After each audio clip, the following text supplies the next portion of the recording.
When Zhaoji came to work at Qin Fei's house, he had just turned 18. He was young, but due to his hard life, his eyes lost the innocence and sincerity of a teenager, instead bearing an old-world weariness. This dullness, along with his dark skin and thin frame, made him seem to blend into the surroundings like a piece of charcoal. Qin Fei brought lunch to her father in the store. She found Zhaoji's always silent demeanor somewhat frightening, yet somewhat comical. Therefore, her mischievous side as a little girl jumped out, and she couldn't help but tease him. "Aji, I've twisted my ankle. Can you help me?" Zhaoji quickly walked over, wiped his dirty hands on his clothes, and was about to help her when Qin Fei suddenly scooped up a handful of mud from the ground and smeared it on Zhaoji's face. The successful prank had Qin Fei laughing heartily, and Zhaoji, wiping the mud off his face, laughed along. Qin Fei, who was pretty and adorable and the only child in the family, was spoiled from a young age. As a result, she tended to act a bit naughty, having teased all the neighborhood children until no one wanted to play with her. Now, seeing Zhaoji's demeanor, she felt unusually excited to have found a new target to bully. Despite her initial dislike for the store, Qin Fei often found excuses to visit and follow Zhaoji, resorting to every trick in the book to tease him.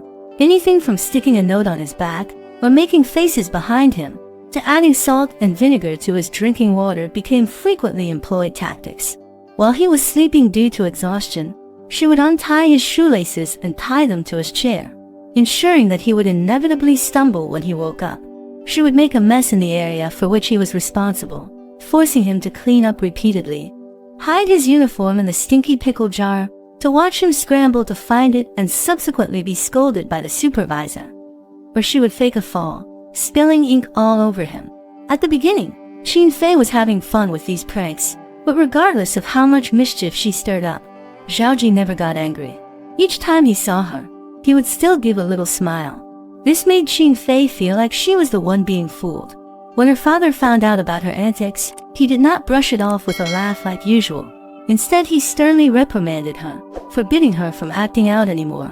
Qin Fei cried from the scolding, but her usual tricks of acting spoiled didn't work this time. Her father held firm, and even punished her by making her stand in a corner. It left her upset, hurt, and angry. She had always led a carefree life, spoiled and doted upon since her birth. No one had ever said no to her before, so why did her treatment change after Zhaoji came? She couldn't accept it. The disgruntled Qin Fei naturally didn't give up her antics. She went even further, deliberately tripping Zhaoji when he was carefully walking into the store with a box of heavy items. Zhaoji fell to the ground, accompanied by the clattering scattering of the porcelain shards from the box, in the sight of their glistening blue patterns striking fear into Qin Fei. She knew she was in trouble. She didn't know that in that box was her father's most beloved antique vase, which he had intended to gift to a key client that day. She had ruined her father's business and his reputation. Realizing her mistake, Qin Fei was so scared that she almost broke into tears. Zhaoji got up from the ground, gathering the shattered porcelain, and saw Qin Fei's father approaching. He moved to meet him. "I'm sorry, boss, I broke something." His voice was low, hoarse from fatigue, leaving Qin Fei freezing on the spot. The boss was furious. "You've always been so steady. How could you break something? It must be that little girl causing trouble again. I'll break her legs." "No, it was my fault. I tripped on the doorframe.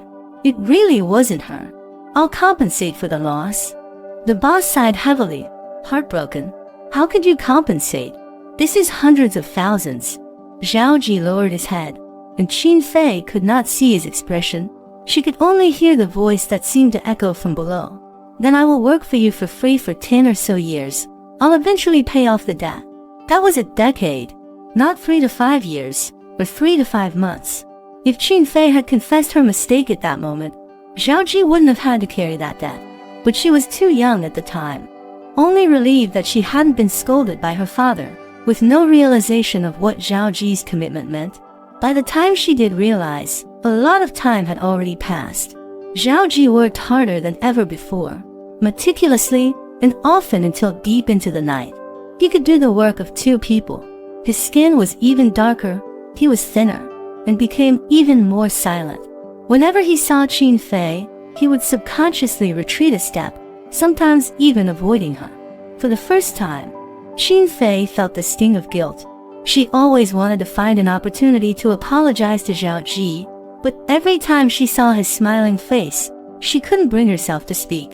The guilt ate her, so she avoided the store altogether. Later, Qin Fei was sent by her father to study in the provincial city. Being alone in a different city transformed her from a pampered and willful child to a mature, gentle, and polite young woman. The regret from her past occasionally crept up on her, but with time her memory of the boy who took the fall for her faded, including his name.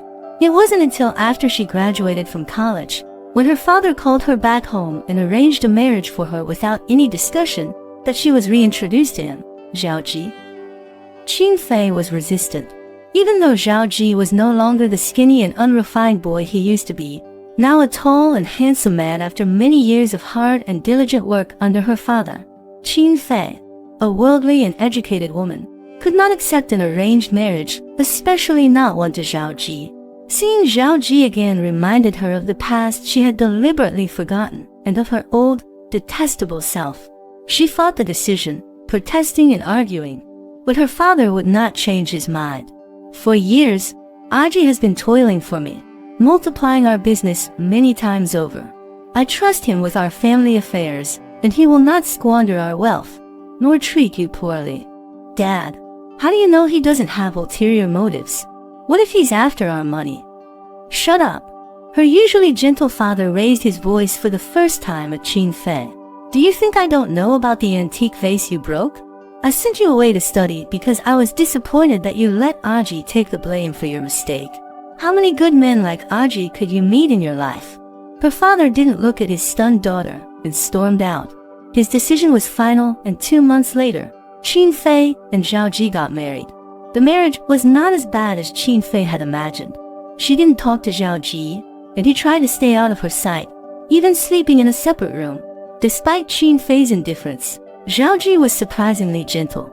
He would prepare breakfast every morning before leaving for work and cook dinner after work. He frequently brought home small gifts and even remembered the days when she had her period, always preparing date soup for her during that time. Qin Fei's mother also told her, "You should be happy with your life. Women are just looking for a considerate person. What are you not satisfied with?" But Qin Fei was not satisfied.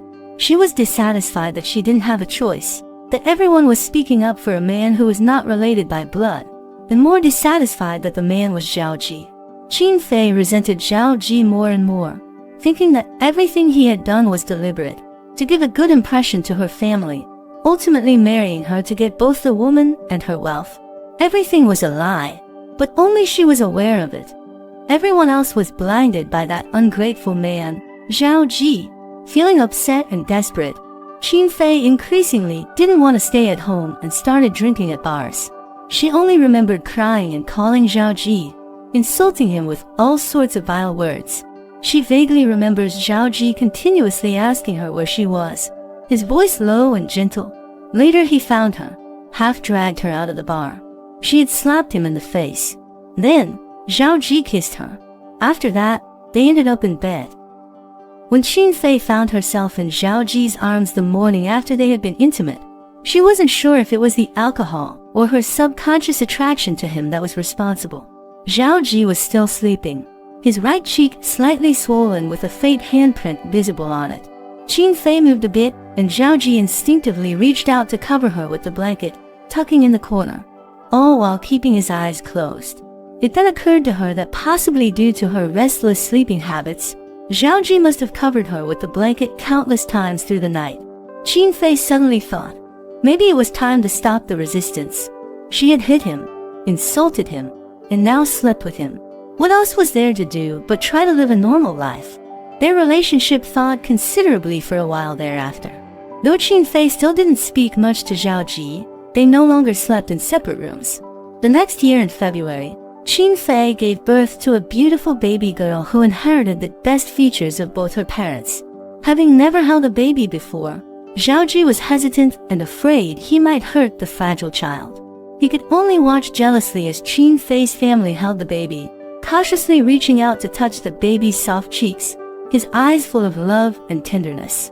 Seeing this, Xianxia felt a strange sense of warmth in her heart. Nor did Zhaoji shirk his responsibilities. During Xianxia's confinement period, Zhaoji would come home from work and take care of both her and the baby with utmost care. Even Xianxia's mother couldn't fault his behavior. The baby girl grew more charming and sensible each day, not just their daughter, but also a medium of warmth between Xianxia and Zhaoji. The couple started to talk more. Most of their conversations were about their daily needs, but compared to the quiet house of before, it felt a lot more like a home now. When Zhaoji came home late due to work, Xianxia would keep his dinner warm. If his clothes were dirty, she washed them. If his watch broke, she bought him a new one. The family of 3 occasionally went on trips together, to the seaside, the grasslands, the forest, and the snowy fields. They took many photos, and in all of them, they were smiling happily. Nobody could have predicted that these happy days would only last for 5 short years. After Xianxia's father passed away, the business was too much for Zhaoji to handle alone. So Xianxia began to help him. One day, they attended a business function together, where their partners continuously pushed Xianxia to drink. Considering the courtesy and future cooperation, Xianxia had no choice but to comply. However, she didn't expect Zhaoji to take the initiative to take her glass, looking amused but with a cold glint in his eyes. "I apologize, my wife has a cold. She just took medicine. She can't drink. Allow me to drink on her behalf." The atmosphere turned awkward. The partners, feeling disrespected, used various excuses to propose toasts. Zhaoji accepted all, downing the alcohol. Xianxia watched him, realizing that this was the first time she had ever seen him angry. After numerous rounds of alcohol, Zhaoji started to feel drunk. In a low voice, he told Xianxia, "You go home first. I can handle the situation here." Xianxia didn't like these types of gatherings, so she slipped away under the pretext of going to the restroom. Zhaoji didn't come home that night. In the early morning the next day, Xianxia received a text message from a stranger. It was a photo of Zhaoji and a woman. The woman hugging Zhaoji, a triumphant smile on her beautiful face. Zhaoji appeared to be asleep, a deep purple love mark visible on his neck. Xianxia recognized the woman from the meeting the night before. She was the secretary of the partner manager. The woman also attached a message, "Sorry, your husband is mine now." Xianxia could imagine the woman's complacent expression behind those words. Her hand was shaking as she held her phone. Their daughter was tugging Xianxia's arm, asking why her father hadn't come home. Xianxia was speechless. Zhaoji returned home that night, his head down, his steps weary. He looked at Xianxia and seemed to want to say something, but he was rendered speechless by the sight of a divorce agreement thrown in front of him. With her father not around to stop her, who could prevent her from making her decision? "You've suffered plenty in my family all these years, so I'll give you some money. You name the amount. As for the child is yours." Zhaoji rasped, his voice hoarse and scratchy, as if he had swallowed a mouthful of sand. Zhaoji's words caught Xianxia off guard. She had been prepared to fight for custody of their daughter, but she hadn't expected Zhaoji to give up so easily. Apparently, his doting affection for their daughter had been a pretense all along. Maybe this revealed Zhaoji's true nature. He was indeed a selfish man. Xianxia scoffed and agreed. They settled the divorce procedure, and Zhaoji left. To Xianxia's surprise, he didn't ask for anything except for packing some clothes into a suitcase and taking it with him. Before he left, he asked if he could hold their daughter one last time. After a moment's silence, Xianxia agreed. Zhaoji held their daughter for a long time. Then with a gentle sigh, he walked out the door, not looking back. Running the family business alone was difficult. Xianxia was so busy every day that she could barely feel her legs. From time to time, she would miss the days when Zhaoji was around, someone else to shoulder the responsibilities. Much of her time was spent networking, and there always seemed to be inappropriate men who would try to touch her. She usually endured it, but would walk away from the deal if they crossed the line. People often said she was the most capable single mother, but only she knew how hard it was. She never thought she'd run into the woman who had spent the night with Zhaoji at a dinner party again. This time, the woman was snuggling up to another boss, her smile coy. Turns out, she hadn't ended up with Zhao Ji. As the bosses began to flatter each other over drinks, the woman initiated a conversation with Qin Fei. Hey, don't blame me for what happened back then. I was only following my boss's orders to set Zhao Ji up. What? Really? You didn't know? Didn't Zhao Ji tell you? You had offended Boss Huang because of Zhao Ji, so Huang intentionally got him drunk. When he was unconscious, Huang handed him over to me and asked me to spend the night with him just to provoke you. We all knew then that he was married into your family. If you caught him cheating, he would be in big trouble. And you, a person who can't tolerate a single grain of sand in your eyes, divorced him and let him leave destitute. Hearing this, Qin Fei was stunned. Is that true? Of course it's true. I don't even work for Huang anymore. Why can't I tell you? We didn't actually sleep together that night. I wanted to do something, but when he was drunk, he pushed me away at the smell of my perfume. So I had to wait until he completely passed out, then used lipstick to make a love mark on his neck. After all, if I was putting on a show, I had to make it convincing, right? Qin Fei immediately stood up, threw a glass of wine on the woman's face and said, I hope you remain this vile forever. In the silent gaze of everyone, she tore up a difficultly negotiated contract on the dinner table and left the restaurant in her high heels. She simply couldn't believe that the photograph, the very one that had made her drive Zhao Ji away, had been a hoax. It was as if she had returned to that year when she tricked Zhao Ji, broke the vase, and Zhao Ji sighed softly, taking the blame for her. Just like when he left, holding their cherished daughter, sighing gently, but not explaining a word. He left with nothing. Where was he now? Qin Fei searched many places in the city before she found Zhao Ji. 2 years had passed since their divorce. Zhao Ji was working as a courier and living in a simple rented room. The room was bare, except for the many photo frames on the table, family pictures from the past. When he left, his suitcase was empty, except for a few clothes in these pictures. Looking at Qin Fei, who had taken the initiative to find him, Zhao Ji was a bit surprised, but he showed no signs of embarrassment or remorse. His expression was calm, and he smiled the same gentle smile as before. It's been 2 years, are you alright? Qin Fei nodded and looked at the photos for a long time without saying a word. Why didn't you tell me? Tell you what? Zhao Yi left softly. I always knew that you didn't like me. After that incident, I knew you would never forgive me.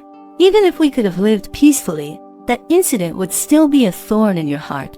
And I didn't want to see you unhappy. He had been indebted to the Qin family for a long time, and he couldn't continue to harm their daughter. Having been able to spend a few years with Qin Fei was a happiness he had stolen from the heavens. He was clear about this. Be it status, position, or education, he was not worthy of his wife. For the first time, Qin Fei wanted to truly understand Zhao Ji as a person.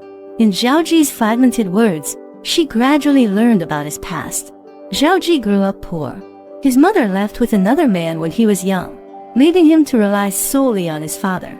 Later, his father had an accident while helping someone construct a 3-story building. He fell from the roof and broke his leg. Lacking money for treatment, his father was left disabled. Unable to bear the reality of his new state, his father committed suicide by ingesting poison while Zhao Ji was cooking. By the time Zhao Ji found him, it was too late. After carrying out his father's funeral, Zhao Ji, now without any family to rely on, left his hometown and came to this city in search of work. Zhao Ji had just turned 18. With no education, no background, and no connections, he was met with closed doors at every turn and was often bullied. It was Qin Fei's father who discovered and took him in, convinced of his good character. In those days, Qin Fei was still just a child and often played pranks on him. Regardless, Zhao Ji was never mad at her, because he didn't think there was anything really to be mad about. After all, Qin Fei was just an innocent, playful little girl. The taunting and verbal abuse he had experienced before was far more severe than any of Qin Fei's pranks. In truth, he was quite fond of this innocent and carefree girl, as she had everything he never did. Sometimes, merely seeing others happy could also bring joy. When he took the blame for the broken vase, he didn't overthink it. He just felt that Qin Fei was already too scared and did not know the consequences of the situation. He thought staying here to work not a bad thing considering the people of Qin family treated him with genuine respect. He never dared to dream about his future, so who he worked for and what job he held were of no consequence to him. Later, his diligence and dedication in the job earned him the trust and respect of his employer, and he married Qin Fei. He was grateful to the Qin family, cherishing everything he had. He sincerely cared for Qin Fei. Unfortunately, fate loves playing tricks. When discussing the divorce with Qin Fei, he insisted on leaving their daughter with Qin Fei because he didn't plan to take anything from here. The Qin family had given him enough. With him, their daughter would inevitably suffer hardship. He didn't have the heart to put her through that. Only with Qin Fei would their daughter live in abundance, receive a proper education, and grow up safe and happy.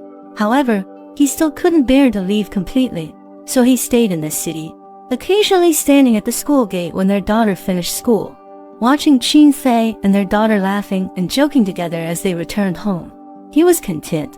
The more Qin Fei understood, the more pain she felt.